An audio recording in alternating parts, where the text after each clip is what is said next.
2 Coríntios, capítulo 12, o versículo 9.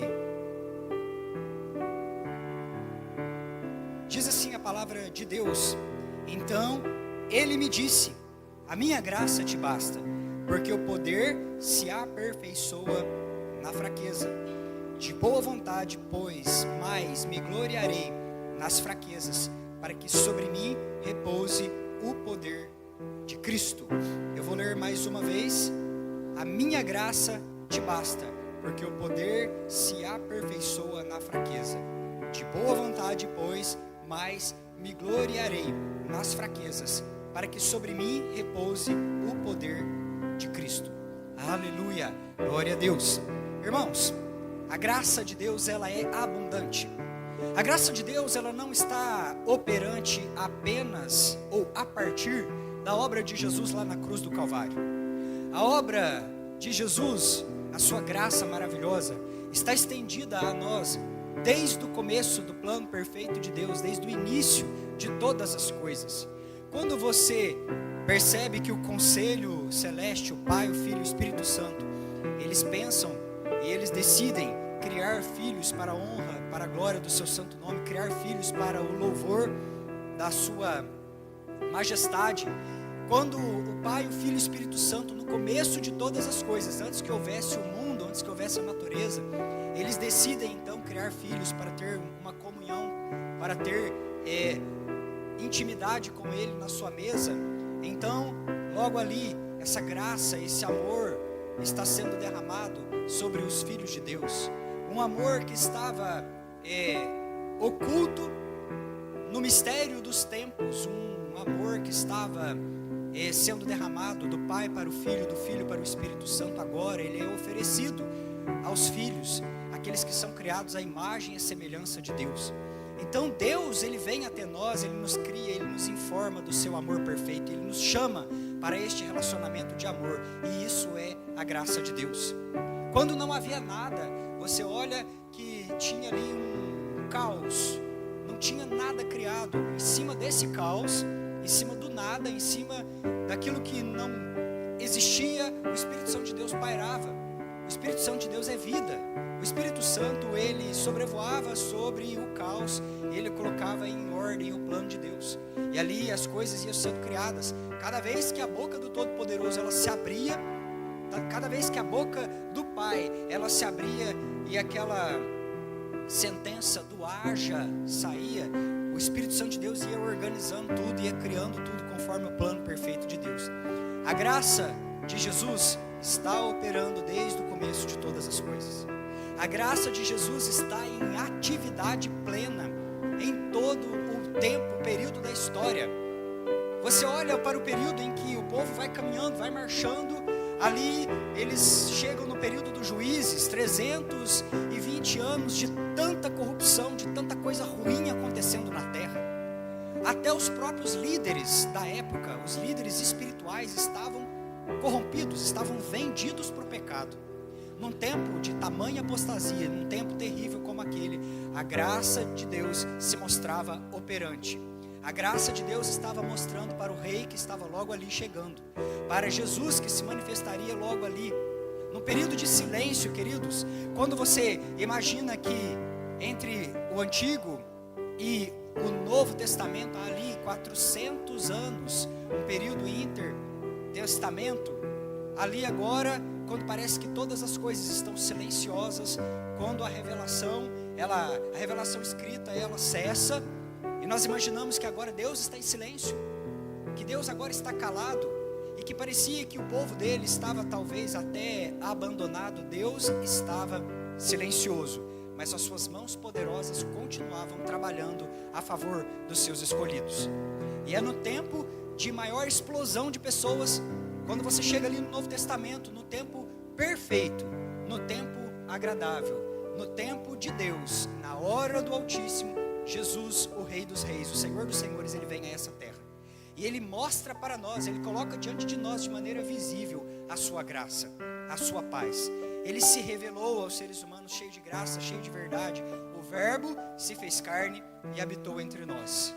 Irmãos, quando você olha para trás, quando nós olhamos as histórias dos nossos pais, quando nós olhamos a história dos pais da igreja apostólica, quando nós olhamos a história dos heróis da fé, quando nós olhamos as histórias do passado, da Bíblia, isso não pode parecer algo distante da nossa vida. Isso não pode parecer algo de um outro tempo ou histórias simplesmente para o nosso elevo espiritual. Essas histórias, elas são a encenação da vontade de Deus manifesta aos seus filhos. Essas histórias, elas são reais. E para nós, hoje, esta mesma graça, a graça de Deus, a graça abundante, a graça oferecida de graça, a graça que se materializa colocando em ordem o caos da nossa vida, a graça que muitas das vezes mantém um remanescente e uma chama acesa quando os ventos dessa vida estão soprando para apagar a chama no nosso coração. Essa graça que mesmo no silêncio, onde você olha e os fatos parecem apontar uma outra realidade, você pegou o diagnóstico, você pegou o laudo, a biópsia, você acessou ali a sentença lá que veio da parte do juiz, você está olhando ao seu redor e vê que as coisas estão cada vez mais se deteriorando, ainda quando os fatos parecem e tentam silenciar a voz da fé, Deus está operando, a graça dele está trabalhando. Deus está assentado no trono e a sua graça é uma graça que está em plena atividade. Aleluia! A sua graça, ela está em plena atividade. E é por isso que o apóstolo Paulo aqui, ele recebe de Deus essa revelação, ele diz a nós, a minha graça te basta, porque o poder se aperfeiçoa na fraqueza. O dínamo de Deus se aperfeiçoa mesmo em meio às nossas vulnerabilidades, mesmo no dia mais difícil, mesmo no dia onde nós olhamos e nós não enxergamos, Deus está trabalhando.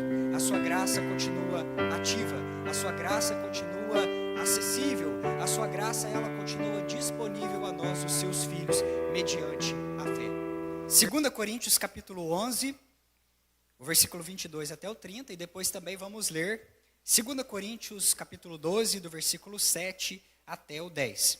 Diz assim a palavra do Senhor, o nosso Deus, a partir do versículo 22.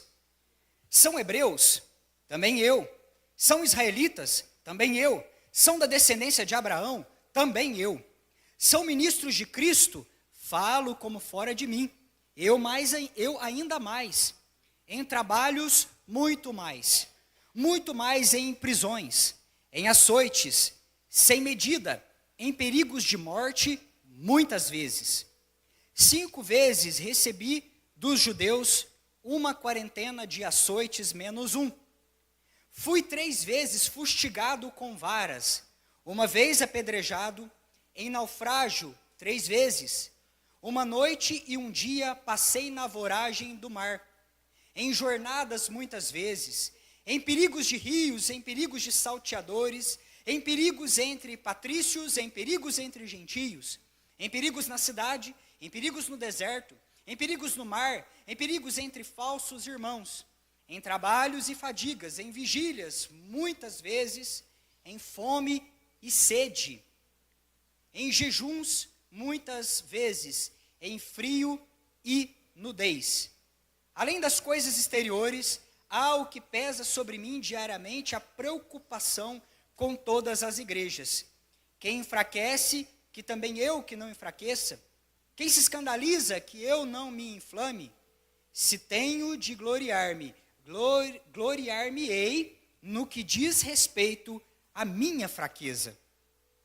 E o versículo 7 do capítulo 12 prossegue dizendo assim: e para que não me ensorbebesse com a grandeza das revelações, foi-me posto um espinho na carne, mensageiro de Satanás, para me esbofetear, a fim de que não me exalte. Por causa disso, 3 vezes pedi ao Senhor que o afastasse de mim. Então ele me disse: a minha graça te basta, porque o poder se aperfeiçoa na fraqueza. De boa vontade, pois, mas me gloriarei nas fraquezas, para que sobre mim repouse o poder de Cristo. Pelo que sinto prazer nas fraquezas, nas injúrias, nas necessidades, nas perseguições, nas angústias, por amor de Cristo. Porque quando sou fraco, então é que sou forte. Amém, queridos? Glória a Deus. Porque quando sou fraco, então é que sou forte. Eu quero dar ênfase neste versículo, 2 Coríntios, capítulo 12 e versículo 9, na versão que eu tenho aqui, que é a Almeida Revista e Atualizada, que é o versículo-chave deste mês de outubro, que diz assim: a minha graça te basta, porque o poder se aperfeiçoa na fraqueza. De boa vontade, pois, mais me gloriarei nas fraquezas, para que sobre mim repouse o poder de Cristo. Aleluia. Irmãos, ao longo da nossa jornada de fé, ao longo da nossa caminhada nessa terra como igreja, como povo de Deus, nós temos visto, nós temos sentido a mão poderosa de Deus que tem sustentado as nossas vidas, que tem trabalhado a favor dos seus filhos. No meio de todos os processos, no meio de todas as tribulações, no meio da caminhada do povo de Deus, dos processos dessa vida, Deus está trabalhando a favor da sua igreja. Apesar de nós olharmos muitas das vezes com os olhos naturais, os olhos do fato, e nos perguntarmos onde é que está Deus, e muitas das vezes as perguntas que elas insistem em vir, né, porque quando você está passando por momentos difíceis, quando você está passando por momentos de aflição, essas perguntas muitas das vezes elas vêm: onde é que está Deus em toda essa situação? Onde é que está Deus no meio de toda essa circunstância? E assim, essas perguntas elas insistem e às vezes, queridos, nem sempre nós temos resposta para todas as perguntas que atingem a nossa mente. Mas em meio a todo esse caos, em meio a todas as questões que são incômodas na nossa vida, o Espírito Santo de Deus está pairando sobre esse caos. E a graça de Deus, ela continua acessível para nós. E o amor de Deus, queridos, ele não diminuiu. O amor de Deus não está menor. Quanto é que Deus desfruta ou dispõe do seu poder desde que criou a terra? Se você for pensar que quando nós pensamos em poder, e quando nós pensamos em autoridade, quando nós pensamos em poder, como um entendimento de capacidade, você pode imaginar que na ótica humana, nos olhos do homem, isso esgota. Os recursos humanos, eles acabam. Chega uma hora que o recurso humano acaba, ou o poder humano, ele acaba. Acaba a energia, você começa um trabalho na sua casa, e você precisa calcular bem o serviço. Se você levanta de manhã e se dispõe a fazer uma reforma, ou se você se dispõe a fazer uma faxina na sua casa, certamente você o faz calculando o quanto de poder você tem ao começar a faxina e até terminar essa faxina. Porque você não pode se dar ao luxo de esmorecer ou de perceber que o seu poder acabou no meio do caminho. E você vai largar a casa cheia de água, ou as paredes por lixar, ou às vezes a pintura por fazer. E aí você calcula aquilo dentro do poder que você dispõe como ser humano. Mas irmãos, quanto de poder Deus dispõe desde que criou o mundo? O poder de Deus é o mesmo. O poder de Deus não esgotou porque Ele criou a quantidade de mares que existe. O poder de Deus não esgotou porque Ele criou a quantidade de animais que existe. O poder de Deus não está menor por conta das intervenções que Ele vem fazendo ao longo da jornada na sua igreja, socorrendo os seus filhos nas suas batalhas e nas suas pelejas. O poder de Deus é o mesmo. O poder de Deus é o mesmo e a sua graça, ela ainda está disponível para nós, abundante e inteira, disponível aos seus servos. Aleluia! Então, a presença de Deus está pairando, organizando, criando vida, garantindo que o plano perfeito de Deus se cumpra em nossas vidas. Glória a Deus. Quando penso na criação divina, nas coisas que o Senhor Deus Ele fez, hoje eu estava meditando sobre uma árvore, talvez a maior delas, creio eu, que é a sequoia gigante. Você já viu alguma imagem da sequoia na internet? Já viu? A sequoia, ela é uma árvore muito comum na região da Califórnia, e é uma árvore que ela cresce, irmãos, ela atinge 85 metros de altura. Imagina você o tamanho de uma árvore dessa. E a circunferência dela, se você for medir, chega às vezes em 8 metros de circunferência, é muita madeira, é uma árvore muito grande. Leva anos para crescer, algumas delas duram cerca de 3.000 anos, lá nas contagens dos cientistas. Então é uma árvore, ela é uma árvore relevante, ela é uma árvore imponente, vamos falar assim, uma árvore muito grande. Essa árvore imponente, essa árvore relevante, ela tem uma capacidade tão poderosa na sua existência, onde há um ajuntamento de sequoias, até o clima muda, ela interfere na mudança climática, para você ter uma ideia. Onde tem uma floresta dessas árvores, ali a atmosfera muda, quando você tem 2 ou 3 reunidas naquele lugar. E aqui agora uma floresta começa a se formar, o clima muda, quando essas árvores estão ali ajuntadas, congregadas. E você observa que estas árvores grandes, imponentes, árvores que parecem não ter medo, você olha para a árvore e fala assim, puxa, uma árvore dessa não tem medo do vento. Talvez uma árvore do cedro, uma árvore mais do campo, na hora que a ventania passa, ela pode até ter medo, porque ela tem o seu tronco fino, fraco. Né? Se você for olhar essas pastagens aí, vem um vento forte e leva, quebra, torce a árvore, parte, leva parte dela, ou às vezes até ela toda se curva para nunca mais levantar. E você olha para a sequoia e fala assim, o que é que pode dar medo numa árvore dessa? Que vento que uma árvore dessa vai temer? Porque tem anos e anos ela está lá de pé. Ela rasga os céus. Ela aponta para cima, ela sobe. Ela atinge a sua estatura e mostra ao mundo a sua relevância. Eu estava com bastante interesse estudando, fui dar uma olhada nas curiosidades a respeito dessa árvore. Irmãos, um elemento importante na existência, um elemento importante na expansão da sequoia é o fogo, é a queimada. Isso aqui me chamou muita atenção, porque lá na Califórnia, de tempos em tempos, de maneira natural, acontece uma queimada no meio da floresta. E as sequoias estão lá, todas elas, plantadas, imponentes, relevantes na terra, cumprindo o seu papel. Onde essa sequoia está, o clima muda, não é mais o mesmo, porque ela está plantada ali. E ela aponta para a sua força, a sua força. Mas, queridos irmãos, de repente, esse fogo, ele surge de maneira natural, de maneira necessária, ele certamente vai vir, ele virá. Acontece uma queimada no meio da floresta. E agora este fogo começa a lamber as árvores, ele vai queimando, ele vai atingindo uma proporção muito grande ali no meio desta floresta, dessas árvores.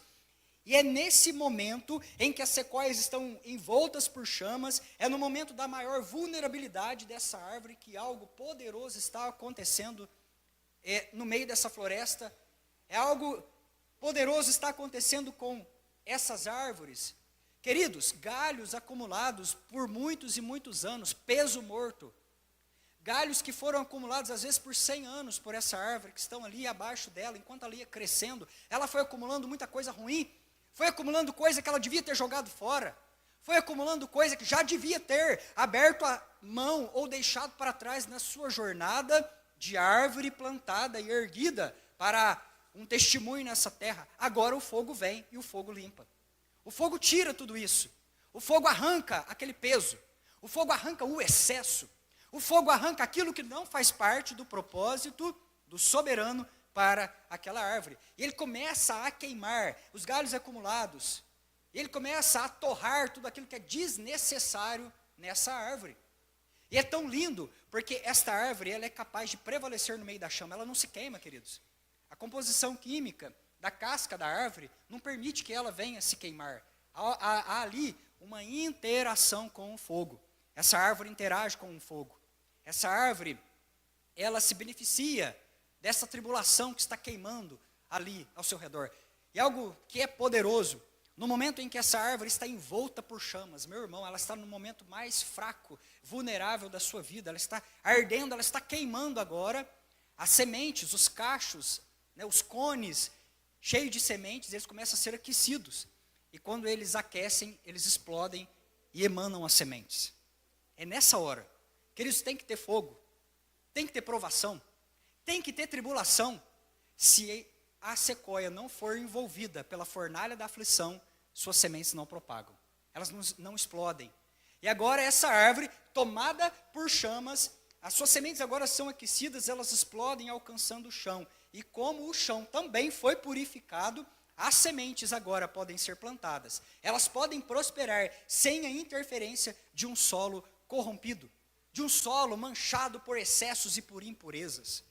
Irmãos, eu quero falar com vocês a respeito de Paulo, o apóstolo, um homem envolto em chamas. Uma árvore envolta em chamas, um homem em chamas, envolto pela fornalha da aflição, porém, expelindo e lançando sementes. Um homem que estava constantemente sendo colocado no meio do fogo, mas um homem que aprendeu a interagir com o fogo. E um homem que, quando estava nos seus momentos de maior vulnerabilidade, de fraqueza, estava lançando as suas sementes por onde quer que viesse a passar. Aleluia! É disso que se trata este culto de hoje. Há uma frase que eu quero que você guarde, porque é o significado ou a tradução da palavra dunamis. Poder. O meu poder se aperfeiçoa na fraqueza. Que poder é esse que Jesus está falando com Paulo e Paulo está escrevendo para nós? Que poder é esse? É a virtude. Essa palavra virtude é a mesma de quando Jesus está caminhando e a mulher toca a sua roupa e ele fala: ei, saiu virtude de mim, saiu poder. Eu sinto virtude saindo de mim. E é poder para que haja manifestação do sobrenatural. Poder para que haja manifestação do sobrenatural. O mesmo poder que está sobre nós nesta noite, queridos. Amém? Glória a Deus. Aleluia. Paulo, irmãos, rapidamente, eu não vou assim me demorar muito nos detalhes da história de Paulo. A maioria dos detalhes estão registrados no livro de Atos e você pode ler um pouco do testemunho dele. Nós vimos aqui na leitura de 2 Coríntios 11, um homem que foi açoitado, que naufragou, viu, muitas das vezes, várias vezes, 3 vezes, o barco naufragando no meio da tempestade. Um homem que foi injuriado, que foi desprezado, que foi açoitado. Um homem que passou por toda sorte de provações na sua vida. De fato, essa era uma árvore envolta em chamas. E aqui não há um momento na vida desse homem em que, estando ele envolto pela provação, não estivesse também usando a pressão para gerar poder. Queridos, você precisa usar a pressão da sua vida para gerar poder. Essa campanha desse mês, ela fala de dependência e nós vamos falar muito de pressão. Nós estamos passando por momentos difíceis. E você, como cristão, precisa entender que toda a pressão que sobrevém na sua vida, ela está gerando em nós uma vida intensa de poder, uma vida de virtude, uma vida extraordinária, uma vida sobrenatural. Paulo é aquele que, quando é preso, faz da cadeia uma sala de oração. Ele vai preso, ele está com seus pés inchados, algemados num tronco. E ali agora, quando ele tinha, aos olhos do fato, aos olhos humanos, todas as razões para começar a murmurar e a se queixar, ele faz daquele ambiente a sala de oração.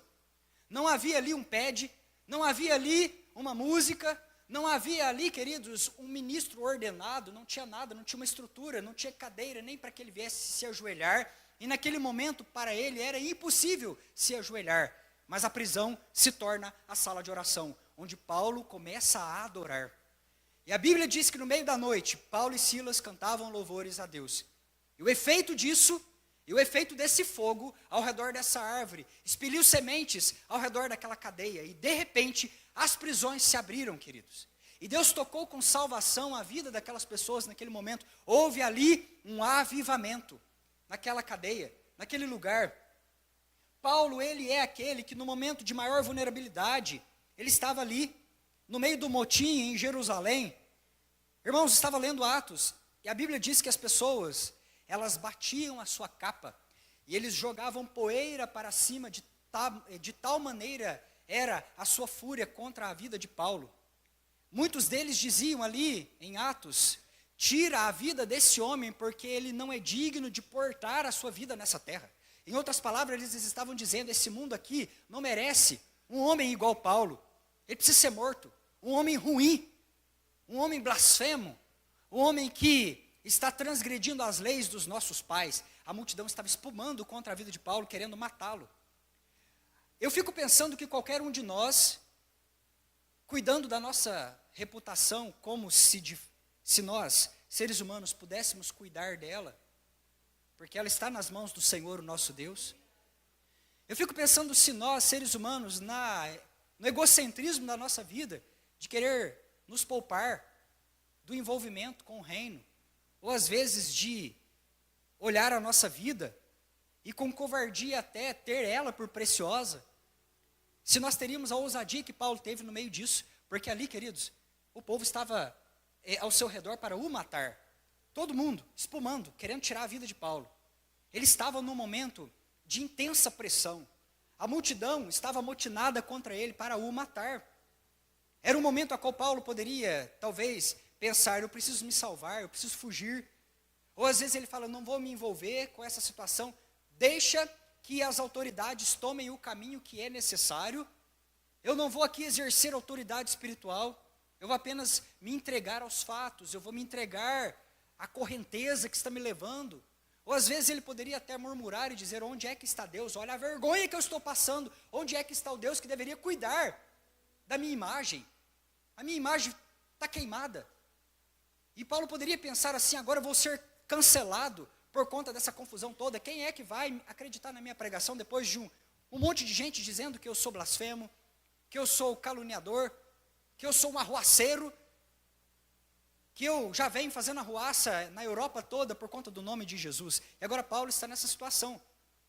Mas, queridos, a reação desse homem, ela é diferente.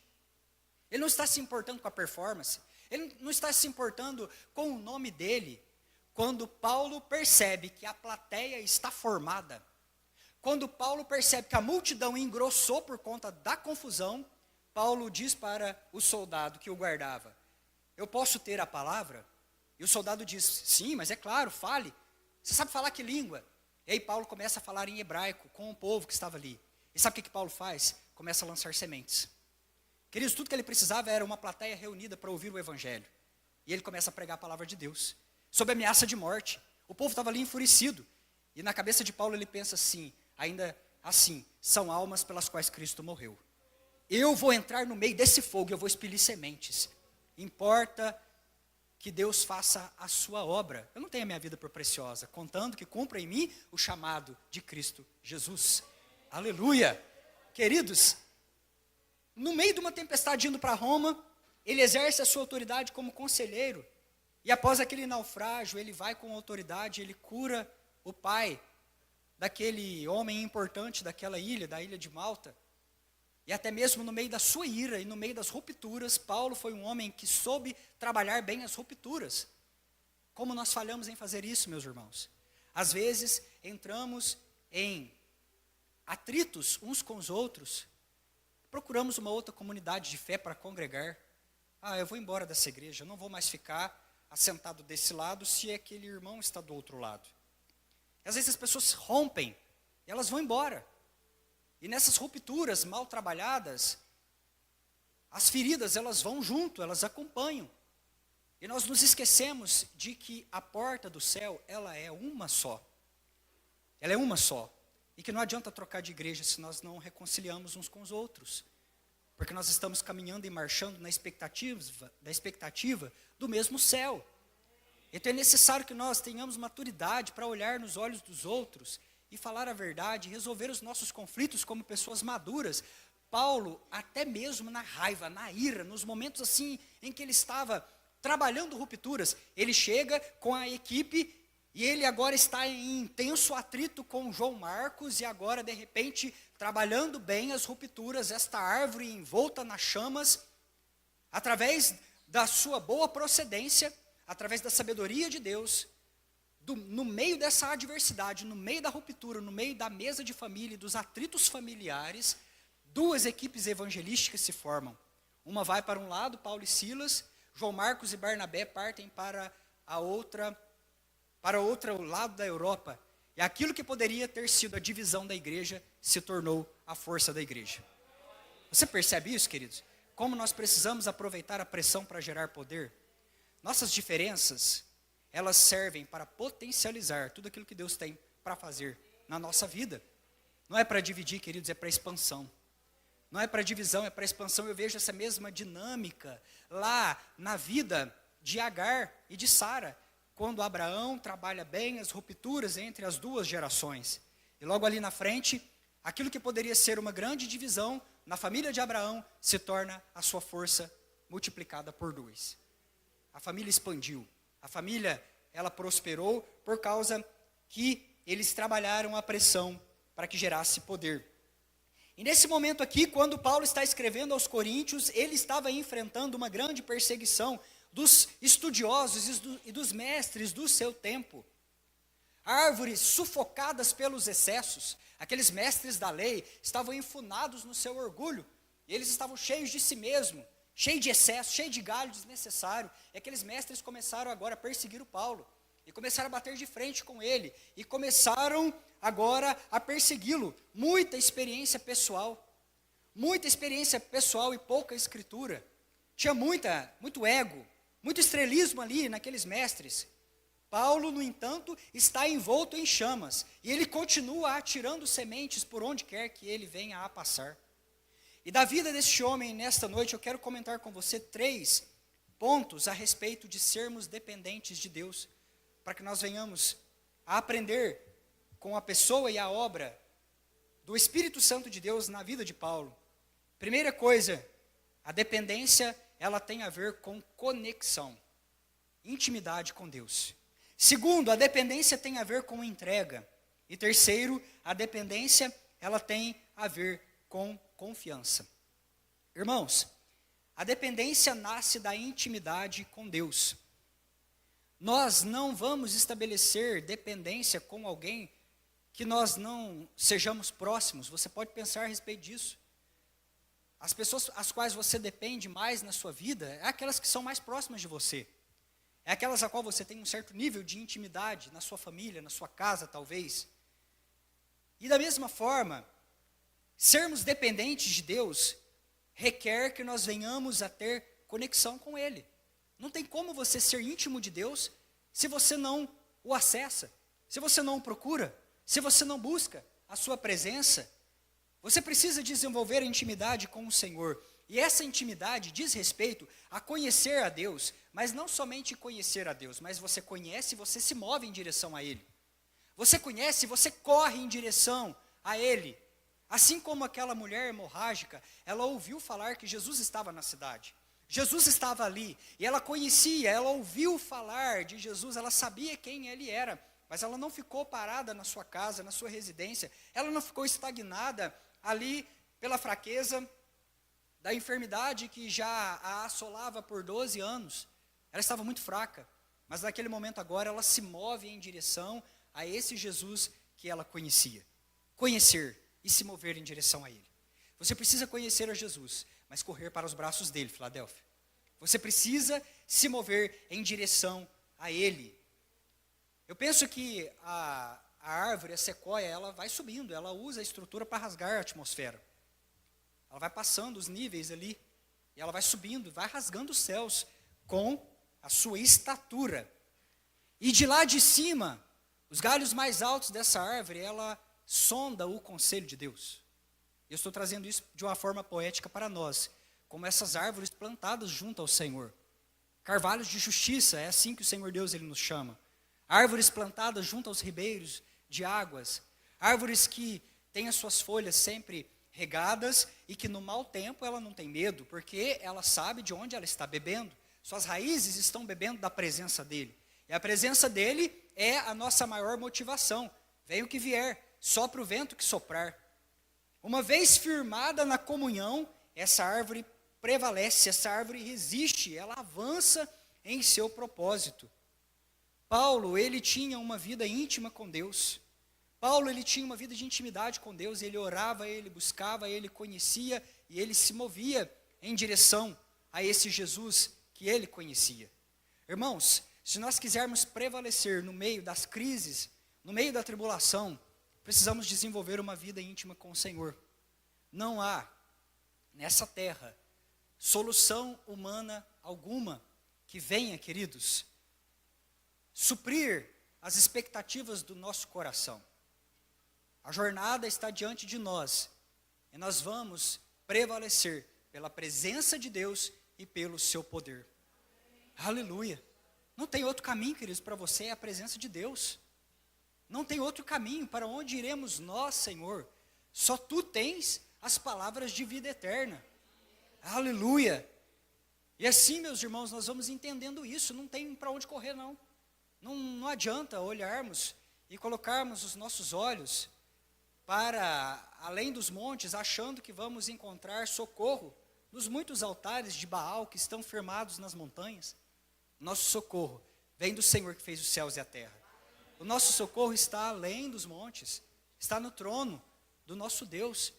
Então talvez nós colocamos a nossa expectativa nos relacionamentos, nas conexões de pessoas, nós colocamos os nossos olhos, as nossas expectativas nos governos dessa terra, nas estratégias humanas, no dinheiro, na economia, e assim Deus está nos mostrando que nós precisamos rasgar a atmosfera e subir, queridos, e sondar o conselho de Deus. O que isso está dizendo a nós? Existe um conselho. O que é um conselho? É um ajuntamento de pessoas que estão congregadas na mesa da sabedoria. Ali na mesa, sentou pessoas para conversar umas com as outras e tirar um conselho, e decidir algo a respeito do destino. E ali aquelas pessoas estão assentadas, talvez numa empresa, numa família, uma igreja tem um conselho, onde as pessoas se assentam para definir o destino, o que vai ser feito dali para frente. Jeremias diz que Deus também tem o seu conselho, o conselho celestial, onde Deus se assenta soberano para definir o destino da terra. E algo maravilhoso é que os conselhos dessa terra são selados, velados. Nem todo mundo pode entrar nos conselhos das empresas e saber os destinos da empresa. Nem todo mundo tem permissão para entrar nos conselhos de algumas instituições para saber o que está sendo traçado, tramado ali dentro. Mas o conselho de Deus, ele permite que os seus amigos que o invocam, que o buscam intimamente, possam entrar no seu conselho para saber os destinos dele para essa terra. Amém, queridos? Glória a Deus. Isso é maravilhoso. Existe uma parte da vida de Paulo que ele estava estava na iminência da morte, numa das muitas vezes que ele passou por isso, que Paulo quase morreu várias vezes. Mas ele estava ali e de repente o Senhor Deus aparece para ele e fala: Paulo, importa que você vá a Roma. Você tem uma missão e um destino, você vai chegar lá, e eu estou com você. Então Paulo agora está entrando no conselho de Deus. Deus está contando para Paulo o que vai acontecer logo ali na frente. E Paulo chega diante dos seus companheiros e diz: irmãos, comam, bebam, descansem. Esse barco está guardado pelas mãos do Todo-Poderoso. Deus me deu uma palavra. Eu entrei no conselho dele. Eu sei que vai acontecer logo ali na frente. Que coisa maravilhosa, meus irmãos. Se nós perseguíssemos mais isso na nossa vida, quantas dores de cabeça nós iríamos evitar? Porque quantas vezes nós compramos e vendemos sem entrar no conselho de Deus? Quantas vezes nós nos relacionamos com pessoas sem perguntar para Deus? Quantas das vezes nós tomamos decisão e só depois vamos lembrar que o conselho de Deus está reunido para definir o destino da terra? Então Deus está chamando amigos, Deus está convidando pessoas para saírem do patamar de discípulo e virarem amigos, e ao serem amigos ter essa legalidade para entrar no conselho dele e saber o que ele já definiu a respeito da tua vida. E assim você vai abraçar esse plano perfeito, que é a boa, a perfeita e agradável vontade dele para a sua vida, e você vai caminhar nela. E queridos, isso é o jugo manso e suave do Senhor Jesus. No meio das muitas tribulações, você simplesmente sabe. E Paulo não estava em nenhum piquenique, a vida não estava lá muito boa, era naufrágio, 14 dias, queridos, lançado de um lado para o outro. Mas agora ele está descansado. Quem é que tem a capacidade de descansar no meio de um navio que sacoleja de um lado para o outro? Um amigo de Deus.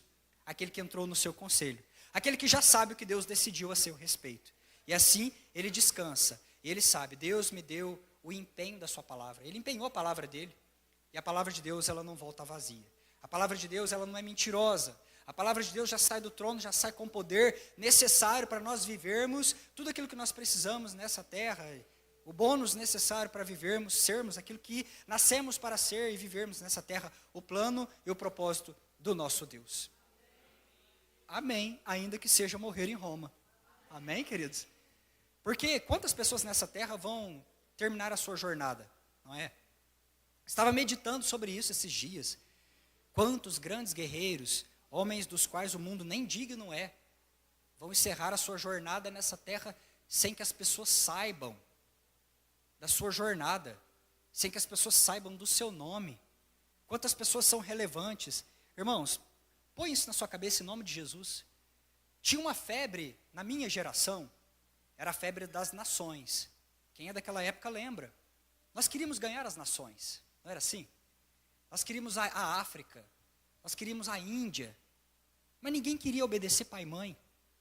Ninguém queria arrumar a cama. Ninguém queria evangelizar o vizinho, porque o vizinho é trabalhoso, irrita, põe som alto. Ninguém queria saber de alfenas. Não, nós queríamos o avião, a África, ser patrocinado como missionário e ficar lá, cuidando de pessoas, dando comida para os africanos e depois voltando para o hotel, no ar-condicionado. Essa era a febre da minha geração. Nós olhávamos as nações e queríamos lá, mas ninguém queria a seara da sua família, a seara da sua vizinhança, a seara do seu município. Hoje uma febre, ela também está tomando o nosso tempo, que é somente a mesma do passado com uma nova roupa. E qual é essa febre? A febre do evangelho de alta performance. Irmãos, eu ouvi isso essa semana, isso entrou no meu peito como uma faca. Evangelho de alta performance. Evangelho de alta performance, meus irmãos. Graça de alta performance. Irmãos, que tipo de evangelho que nós estamos pregando nos nossos púlpitos? E será que nós descemos a esse nível de baratear a graça de Deus, chamando o evangelho de alta performance? Porque, queridos, parece que todo mundo hoje precisa estar no hype. As pessoas entendem que para ser cristão, elas precisam ter, milhões de seguidores. Elas precisam estar famosas. E serem, talvez, as pessoas colocadas sob os holofotes. Mas Deus está entregando segredos do seu conselho para pessoas no secreto. Pessoas que estão fazendo a diferença enquanto lavam a louça. Pessoas que estão fazendo a diferença enquanto vão para os seus trabalhos e moldam o ambiente ali. Pessoas que estão mantendo a chama acesa, quando muitas das vezes as outras bocas estão beijando a Baal. Pessoas que estão mantendo a sua vida no ordinário, enquanto caminham, enquanto correm, enquanto ministram na academia, enquanto ministram no hospital, enquanto constroem, enquanto curam os enfermos, ali cuidam dos enfermos no hospital. Pessoas que moldam uma mentalidade enquanto evangelizam, enquanto estão falando de Jesus, enquanto estão produzindo a música do reino, a moda do reino, a estética do reino, as construções do reino.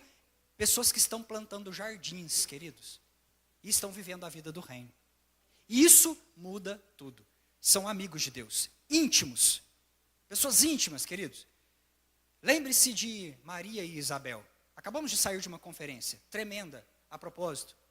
Mulheres que não eram mulheres do hype, não eram mulheres da fama, não eram mulheres com muitos seguidores, não eram mulheres que estavam assim no evangelho da alta performance, mas eram mulheres agraciadas, porque, queridos, a graça é uma coisa poderosa, sobrenatural, alcança a todos, atinge a todos, coloca pessoas específicas no reino. Existem pessoas que foram chamadas, capacitadas, empossadas em autoridades para serem os influencers dessa geração, e eles estão nos lugares corretos, e assim, cheios da autoridade da parte de Deus para fazerem aquilo que Deus precisa que seja feito nesta geração. Mas muitos dos heróis da fé, queridos, irão passar desta jornada para a eternidade, sem que seus nomes sejam lembrados. Mas eles impactaram esta geração. Você precisa ser íntimo de Deus. Você precisa ser amigo de Deus, porque quando esta geração não considerar o teu nome, seu nome será lembrado nos céus. Aleluia! O seu nome será mencionado nos céus e temido nessa terra pelos demônios e Satanás.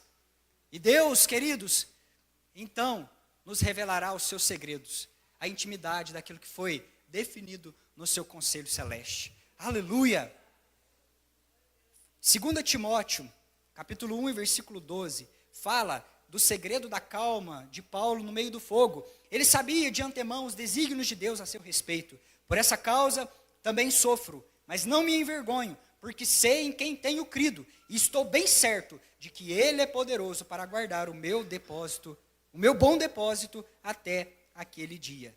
Eu sei em quem eu tenho crido. Eu sei em quem eu tenho crido. Esse deve ser o segredo da tua calma no meio das tribulações. Aleluia. Segundo ponto, dependência tem a ver com a entrega. Você precisa soltar o que precisa ser solto. Deixar Deus queimar o que precisa ser queimado. Você precisa parar de interferir no trabalho perfeito do Senhor. Você precisa se vulnerabilizar mais diante da presença, Igreja Filadélfia. Os joelhos foram feitos para se dobrar, e se nós não nos dobrarmos diante dele, nós vamos nos dobrar diante de coisas pequenas dessa terra. Seja mais fácil ao acesso do Espírito Santo. Se coloque de forma vulnerável diante dele. Para Paulo, custou a ele a posição. Para Paulo, custou a ele os títulos. Para Paulo, custou até aquilo que ele achava que era correto, porque ele matava por aquilo que ele achava que era correto. De repente, Deus chega para ele e fala: Paulo, duro é para você, Paulo, dar murro em ponta de faca. Duro é para você ir contra esses aguilhões. Não resista. Deixe Deus queimar. Deixe Deus consumir. Há galhos na tua vida que o fogo da tribulação, que o fogo da provação precisa levar embora, Filadélfia. É necessário para que as suas sementes, elas venham então a ser expelidas nessa terra, e venham então a produzir, e venham a prosperar. Existem pessoas que estão carregando o peso de excesso, de coisas que já deveriam ter sido queimadas, que já deveriam ter sido soltas, e Deus está tirando, Deus está levando. Foi o mesmo Paulo que confrontou o povo de Jerusalém e disse: vocês são homens de dura cerviz, vocês são homens de coração endurecido, porque estão fazendo queda de braço com Deus, como se isso fosse possível. Vocês estão resistindo ao trabalho do Espírito Santo. E nesse sentido, nós precisamos nos entregar. Se entregue ao trabalho do Espírito Santo de Deus. Se entregue ao trabalho do Espírito Santo de Deus. Deixe que Deus venha a trabalhar. Deixe que o Espírito Santo de Deus venha se mover na tua vida. Deixe que o Espírito Santo de Deus leve aquilo que precisa ser levado. E por último, a dependência tem a ver com a confiança. Filipenses capítulo 4, versículo 12 e 13, diz assim: eu sei o que é passar necessidade, eu sei o que é ter fartura, eu aprendi o segredo de viver contente em toda e qualquer situação, seja bem alimentado, seja com fome, tendo muito ou passando necessidade, tudo posso naquele que me fortalece. Aleluia! Queridos, você tem fé como uma árvore plantada diante do Senhor? Para repetir comigo esta sentença dizendo: tudo posso naquele que me fortalece. Aleluia. Glória a Deus. Dependência tem a ver com confiança. Você precisa confiar mais no Senhor, Filadélfia. Confie mais no Senhor. Descanse no Senhor. Deus te fez uma chamada. Deus colocou diante de você um caminho. Ele não é homem para ficar mentindo e nem filho do homem para voltar atrás nas suas decisões. Quem é o Deus que te fez um chamado? Confie. O poder dele está se aperfeiçoando na nossa vulnerabilidade, na nossa fraqueza, na nossa dependência. Irmãos, como esta palavra é necessária. A vida do cristão não é aquilo que andam pregando lá fora no evangelho da alta performance. A uns Deus vai permitir, sim. A outros Deus vai dizer não. E você vai ter que se curvar diante da soberania dele. Quantas vezes me curvei diante do Senhor pedindo: Senhor, me cura. Deus se calou. São 38 anos do silêncio de Deus. Quantos profetas bem intencionados colocaram as suas mãos sobre mim, dizendo: eis que o Senhor Deus diz, cura. Mas o Senhor, o Eterno, ainda continua calado. E aí eu olho para a vida de todos os profetas que um dia impuseram as mãos sobre mim e vejo a realidade daquilo que Deus fala através da boca deles. Eu tenho vivido uma vida de cura nesses meus 38 anos e de sustento pleno na saúde que há nele. Queridos, como questionar a cura de Deus? Ela é real, tenho vivido ela todos os dias na minha vida, mas tenho aprendido também com o silêncio do Senhor, quando ele se cala em determinado assunto. Ele disse não, e as minhas maiores experiências como filho de Deus foram na fornalha da aflição. Queridos, olhando para trás, de maneira sincera perante vocês, não abriria mão de nenhuma delas. Nenhuma delas. Elas me levaram a níveis de intimidade com Deus que eu não experimentaria, em maneira nenhuma, se estivesse vivendo num piquenique. Irmãos, aprenda a fazer com que toda essa pressão da sua vida transforme em poder. Transforme em poder na tua vida. Não perca a pressão, mas transforme ela em poder. A palavra virtude, ela no grego é dunamis, e dunamis é poder, poder operador de milagres. E para nós, eu quero traduzir da forma o seguinte: poder que manifesta o sobrenatural. Há um contraste muito grande da fragilidade humana e da soberania divina.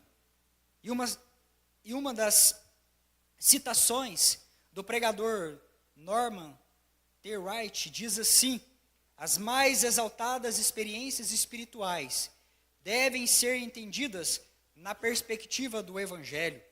E ele prossegue dizendo assim, no seu comentário bíblico: há um tipo de força, Filadélfia, abre aspas, o tipo que realmente vale a pena ter. O tipo que vale realmente a pena ter, que para possuí-la, você tem que ser fraco. Há momentos que você vai precisar se vulnerabilizar. Há momentos que você vai precisar passar na cova dos leões. O Deus Todo-Poderoso que poderia te livrar de estar lá, vai passar com você. Há momentos que você vai precisar sim passar pela fornalha de fogo ardente. E o Deus que poderia te livrar dela vai passar com você lá dentro, queridos. Há experiências que nós precisamos ter e que valem sim a pena ter, que para possuí-la nós precisamos estar vulneráveis na presença do Senhor. Aleluia! Você só pode medir o seu poder pela pressão que recebe. A estrutura de uma carne fria, corruptível, ela é mudada dentro do interior de um recipiente, de uma panela que trabalha bem a pressão. Você põe ali aquela carne, ela está ali, mas quando a pressão é exercida em cima daquela carne, ela sai diferente. Ela sai com cheiro diferente, uma aparência diferente, uma relevância diferente para essa terra. Uma locomotiva dos tempos antigos, ela não ia de um ponto para o outro, se ela não soubesse aproveitar a pressão exercida no seu motor.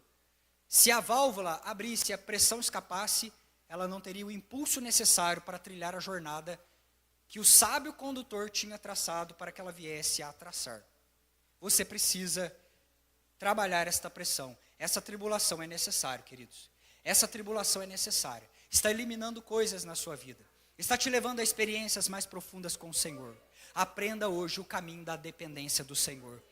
Eu quero encerrar nesta noite com uma frase do missionário Watchman Nee, que diz assim: o poder de um crente nunca pode ser maior do que a pressão que ele suporta.